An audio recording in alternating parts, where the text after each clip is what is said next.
the Author, a show about inspiring stories and conversations by creatives and all forms of art, music, movies, visual art, authors, creative writing, poetry, dance, culinary art, among others. Brought to you by the multi-award-winning author, life coach, and poet, Richard Mwebesa.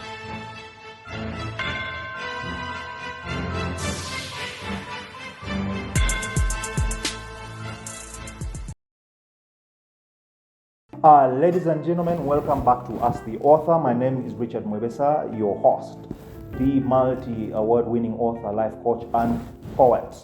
I would like to thank you so much, all our viewers. Please share your comments in the show.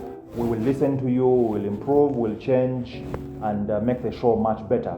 Please also like the videos, click on the subscribe button, and then we're good to go. So on our segment this time, I am hosting the Sales Warrior. Hey, brother. Wow, hi, brother. Good to see you. Welcome on set. It's a pleasure. Good morning, good afternoon, good evening, depending on the time you are watching this. Wow. All people in diaspora, in Uganda, East Africa. On set today is Daniel Choldry, commonly known as DC or The Sales Warrior. So we'll be having a conversation with him. He's one of the greatest salesmen I've come across in my life. He's an author as well. He's a coach, and he's a creative because of the work that he does. He's the architect of the Sales Warrior Convention that is done across Africa. But I don't want to steal his stuff. He knows the story better. So he'll be telling us about himself and what he does. Yeah. So Daniel, tell us more about who is Daniel? Well, I'm delighted to be on this set. I have to be honest. We were supposed to do this set a few weeks back, so we have missed a couple of weeks to get here, but we're here now. I'll start with the simple one. I'm an author of this book here, Become a Sales Superstar and Dominate Your Market. I've also written a few other books. I have the Sales Warriors Daily Planner. I have the Warriors Productivity Planner. I have Get Your Dream Job in 48 Hours. And the new book that is almost coming is the Sales Warriors Creed. Wow. So that's one. I'm also privileged to be the founder for the Daniel Choldry Sales Institute, the only sales institution, sales skilling organization in East and Central Africa. Wow. You can actually add South as well. And right now we are also opening branches in several countries in Africa. So I'm a dad. That's very important. Yes, I'm a dad, and I try to do a good job there. I'm a son to a fantastic lady, may also rest in peace, Edna. My mom hailed from Kidgum district. So you would also say a proud son of Acholi land. Wow. What an intro, Daniel. Interesting. Daniel, you talked much about your books, but before we go into the authorship, the creative work that you've done, you have a very captivating story. One thing I can tell our viewers today on Ask the Author is that I know three things about you. Yeah. Number one is that you are defined by grit and resilience. Number two is that you're a person who is a very generous giver. You've given a lot, to the world. And number three, one thing I know about you is you may put on the face to show the world that you're a warrior, but deep inside your heart, you're marshmallow and a man who is soft and who loves people. I don't want them to know that. You don't want them to know. I've got you. So Daniel, tell us more about your childhood. Yeah. There's a very touching story I got to learn recently about your upbringing. Yeah. Just give us a snippet. How did you grow up? Where did you grow up? Until now. So, like I said, raised by a single mom. My mother was a hero, fantastic woman who rose up through her career from being a midwife, a nurse, a clinical officer to a doctor. My mom gave birth to me when she was only 16 years old. Come from current Lamour district. And when she conceived, she took the pregnancy to my dad. My dad and his people said my dad was not responsible. Wow. And my mom had to go back to my grandma. My grandma also said, go and look for the man who impregnated you. You're not going to stay here with your pregnancy. And then she didn't have where to stay. My mom went to the Catholic Church. She requested the priest there, Father Alex, for shelter. And the priest said, if you can be our cook, then we'll give you shelter. So my mother was a cook for the priest for the 9 months she was pregnant with me. So when she gave birth, the priest told her, if you can find a way to keep the baby, we'll take you back to school. So my grandmother practically raised me from when I was 4 months until when I was like 14. I used to call my mother auntie. So that's really the genesis of this entire Sales Warrior story. We grew up in a subsistent household. My grandpa was a school teacher, but then also a primary school teacher, but then he was also a subsistent farmer. We never had finances that much, but we had food. We are not this kind of family who we ate one food a day. No, we had breakfast, we had lunch, we had dinner. Just that financially, sometimes they have to sell, the food stuff, and then the money comes. And my grandpa was able to pay 7 girls through school with the farming that he was doing. So which part of my childhood do I want to tell you more? When I was 12 years old, 1999, I was abducted by LRA. I'm a former child soldier. Did you say LRA, Lord's Resistance Army? The one led by Con? Yes. Wow. I was in the bush for 8 very painful months. Very painful months. Some of those traumas, I'm still dealing with them today. Interestingly, for the 37 years of my life, I've not met my father physically. But I think I'm doing pretty all right.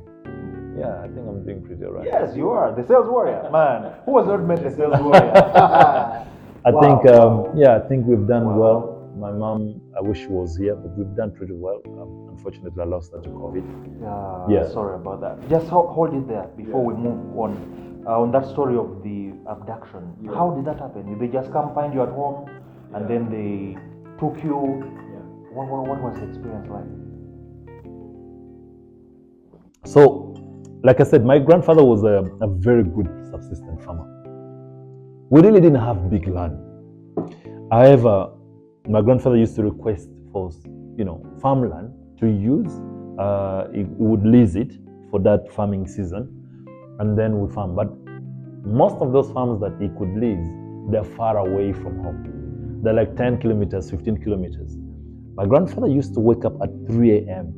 every morning, except Sundays, and then walks the entire distance to the farm. Go and work in the farm up to 5 p.m. And then he comes back home and he'll do the same thing tomorrow for 6 days a week. So from when I was 7 years old, I was introduced to that. He made me a special panga. My role was, when we go to the farm, I should cut down every tree that is on the farm. For them, the elders are focusing on tilting the grass. For me, I have to cut down the trees. And if I tell Grandpa I'm tired, he's like, okay, lunch is not there for you today. Wow. So I want to think that. So accountability. Yes. He made you accountable. Very accountable. Wow. At the time, I thought it was a punishment, child labor, and all those kind of things. But when I look at my life now and the work ethics that I have now, it was shaped then. So to answer your question, so in one of those times when I was going to the farm, because that happened in 1999, I was in primary 6. Now I was riding a bicycle going to the farm by myself, and I entered the ambush for the LRA somewhere in the bush, and then they took me. It was about 6 a.m. They took me. The bicycle was chopped into pieces. But I remember my grandfather used to tell us, God forbid, if you are ever abducted, never show any sign of fear. Yeah. If you see me, Richard, today, how I approach life, I'm fearless, I'm tenacious, I'm relentless, I am, the Sales Warrior. Yeah, the Sales Warrior would say and pretty chiseled. much. Yeah, crazy. With grit. Oh yes, because he started right there. Wow. So when you were there, when you were abducted, did you have any thoughts that you would ever be set free? What was running through your mind? Because you're a child, 12 years is a child. Yeah? So I don't want to go into the trauma issues because they're very personal. Yes, but when you're abducted during those times, what kept you going? Yeah, so I want to take you back to 96. Yeah, I was in P4. Mind you, my grandfather really never pushed us to go to school. It's like, as long as you work in the farm, you will always have food to eat. And people go to school because they want to eat. So I never used to like going to school until primary 4. We went to school that day. We used to have a maths teacher called Anthony Opua. So teacher Anthony he used to come to class in a very sluggish way, in slippers, in torn trousers, in t-shirts, and he used to teach us maths in actually not even in English. So there was very little inspiration to enjoy his subject. But there's this one day teacher Anthony came to class. He was all dressed up. He was in a tie, white shirt, black trouser, black shoes. He brought to the class a different person. Yeah, something that we're not used to. So it's like, children, today I've come, but I've not come to teach you maths. I've come to tell you a story. Our school has never got a first grade in P7. And I'm training you Which now. school was that? Primary school was that? I don't like talking about my primary school because Tell the world. it's called Padima Girls Primary School. Okay. So But there are boys also. So There are boys also. The name of the school, it's yeah. interesting. Yeah, that's why I don't like always talking about it. Daniel. Okay. Mm-hmm. So the teacher now comes dressed up. Yeah, he's all dressed up and he's like, I want to tell you a story. Our school has never got a first grade in P7. I'm teaching you now that when you go to P7, you get what? A first grade. Whoever will get a first grade in P7, you'll go to the capital city of Uganda. Whoa. So he asked us to respond in chorus. What is the name of the capital city of Uganda? We all scream, Kampala. It's like Kampala is the most beautiful part of Uganda. When in Kampala, poverty is gone. Everybody in Kampala is rich. Wow. And in Kampala, you see electricity. Like the way you see the sun during the day, at night is also as bright like So that the because of village didn't have electricity. electricity? No, we didn't. Now we do though. Now we do. So you can imagine as a child in primary 4 what that meant for me. That man totally changed my worldview. He talked about yes, totally. He triggered your curiosity. He planted a seed of ambition. Ambition, yeah. And then Wow. my village is along the route the plane used to go to Europe in Padibe. So you see a lot of planes every day. So it's like, do you see the plane that is passing by? Yeah, yes, teacher, we see. It's like inside the plane is like paradise. When you're inside the plane, you want to take some juice, just press the knob. Say juice. Then there's a robotic system that will just bring juice to you. You want to eat some food, you press another knob, food will come. You want to sleep, you press another knob, the chair will automatically turn into a bed. And a blanket so warm will cover you. Inside the plane is like paradise. You get a first grade in P7. You'll get a chance to go to not just Kampala, but you'll go to Entebbe International Airport and enter inside the plane. I'm like, Mama, What? I have to so go. the Daniel Chaudhry. Yes, I have to go to Kampala. Yes, I have to go to Kampala. Get to Kampala. Yes, he talks about the biggest lake in the world, the lake, freshwater lake. He used to say the lake is so big that it passes 3 countries, and there's a huge ship that docks in a place called Port Bell. The ship is so big that it carries the entire people in Kidgum, and Kidgum is not small. Carries the entire people in Kidgum. From Kidgum, we have divided Pade, we have divided Lamour. So it was a big district at the time. So it's like we will stay in the ship for a full year. We'll play football on the ship. Everybody will have their own room. I'm like, Mama, how? So the teacher got you. Yes, I'm like, I get a first grade so I can go to Kampala. And then it's like, there's certain things you have to do if you want to get a first grade. For example, every day come to school, make sure you. When it's time for everything the teachers are saying. When it's time for class, if a teacher asks a question, even if you know. And then sometimes, they call on me. I'm like, teacher me. They're like, Daniel, I'm a teacher. I forgot the answer. So the rest of the class would burst into laughter. So teacher Anthony planted a seed that I didn't want to die. When I was abducted, my only prayer to God was, I don't want to die before I see Kampala. Wow. I was obsessed with the idea of Kampala. And in my training, Zulu, I asked people, what is your Kampala? That will keep you going during moments of despair, during moments of really, really tough challenges. Those dark moments that we all go through. Yes. So for me, the Kampala story, number one, kept me alive in the bush. But it has also kept me going until now. Of course, now I have different Kampalas, and I'll tell you probably in the future about it. But he asked me the question, how did I navigate through that very tough times in So the how bush? did you survive and then come out? Did you escape? No. Or were you rescued? So I was really sharp, I have to say.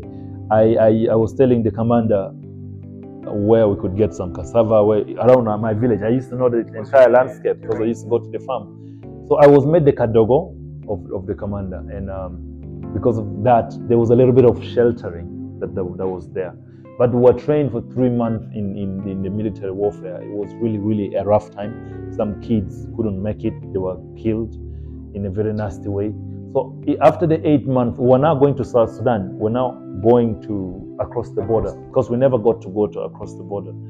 So we entered a very bad ambush of the UPDF, and bullets just started rolling like rain. I hate the gunship. Gunship can really, it can pour bullets.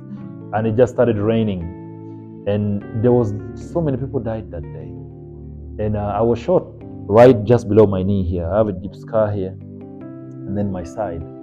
And I bled quite a bit, and I told God, I don't want to die before I see Kampala. So Kampala was your go-to place. It was my hope. Your hope. It was so Kampala kept you moving. It kept me going during that time. So when I woke up after that entire debacle, I was in Gulu Military Barracks Hospital. So I was treated there. I was rehabilitated in a place called Gusco. It was a place for rehabilitation for my child soldiers and things. You were assimilated back home. Yes. To the community. Yeah. Wow. So Kampala saved you. Be as it is, I believe Kampala has given back to you as well. Because that has always been your dream. So then, so after that, how do you go back to school, catch up with studies? Yes. So I go back to school, and also around that time, I got to know that my mom was my mom because I used to call her my auntie. When she went back to school, I stayed with my grandparents, and for me, I thought my grandparents were my real parents. Yes, so I was introduced to mom, and then she was able to help me a little bit. I went to school. I went to P7. I finished. I got a first grade.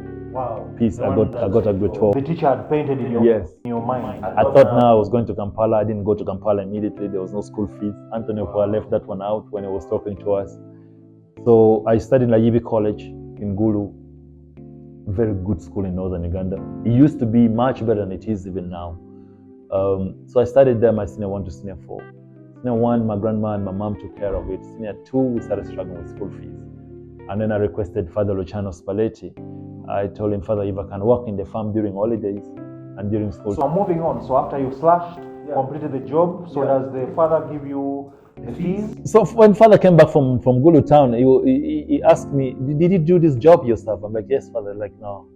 You must have brought some boys from the college to help you. I'm like, wow. So you did a very good job. Yes, I did. I did a good job. So when I said, let me ask somebody else, and as God would have it, he asked the cook. The cook said, I've never seen a young boy work the way this boy worked. I gave him food at lunch. His food is still here covered. He has not even eaten. He wanted to finish this job. So Father said, Daniel, come to my office. I'm going to pay you school fees up to senior 4. You don't have to work in the farm, but during every 3 weeks, slash this compound. Every 2 weeks, trim the flowers. Every day, mop the church. And you have your fees. Yes. So deal was done. Sealed. And I did with my very best. With a blessing and a prayer. Yeah. But he was really happy and proud of me. Wow. Yeah. So what I'm picking in the lesson is your grandfather earlier had taught you the ethic of work. Yes. Yeah. So you grew up knowing that you don't get things on a silver platter. Yes. You have to earn, you have to sweat, you have to put in the hours, put in the time to get what you want. For some of us, we are obsessed with work. I'm addicted to work. Some of the misanomalies of my life is because of my work ethics, because no one is going to substitute my work ethic. No one is going to compete with it because I know what poverty means and what it has done to me. It took me to the bush forcefully to be a child rebel because we were poor. And I never want to get back to that. And because of that, I have this mindset of tenacity when it comes to work that I find lacking in a lot of the millennials of our age and the Gen Zs of today. So get the job done. And done well. Do it well and make sure all the I's are dotted, the T's are slashed.